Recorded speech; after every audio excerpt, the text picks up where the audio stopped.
به شعبه وزارت کارهای داخلی دود در نوحه شاهمنصور با عریضه مرد 34 ساله ساکن نوحه رودکی مراجعت نموده است که ماه آگوست سال 2021 مرد 29 ساله ساکن نوحه فرخار با راه فریب به باوریش در آمده از او برای رشد صاحبکاری 720,000 سومانی گرفته تا حال مبلغش را برنگردانیده است.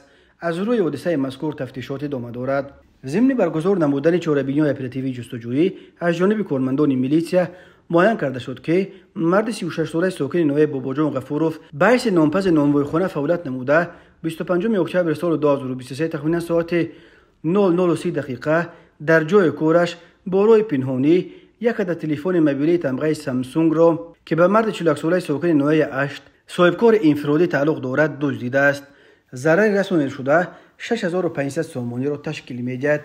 نسبت گمان بر شونده پرونده جنایتی با ماده 244 قسم 2 کودکس جنایتی جمهوری تاجیکستان آغاز کرده شده تفتیشات ادامه دارد. به شعبه وزارت کارهای داخلی در نوحه واسع با عریضه مرد 35 ساله ساکن نوحه مذکور مراجعت نموده است که 4 نوامبر سال 2023 تخمینا ساعت 22:00 دقیقه شخصان نامعلوم با راه پنهانی از داخل автомاشین شخصیش حجت‌هایش را که ارزش عمومیشان 5750 سومانی را تشکیل می‌دهد دزدیده از جای حادثه غیب زده است. هنگام گذرانیدن چاره‌بینی اپراتیوی جستجویی از جانب کارمندان میلیسیا جوان 20 ساله ساکن نوحه فرخار با گمان صادر نمودن جنایت دزدی دستگیر کرده شد.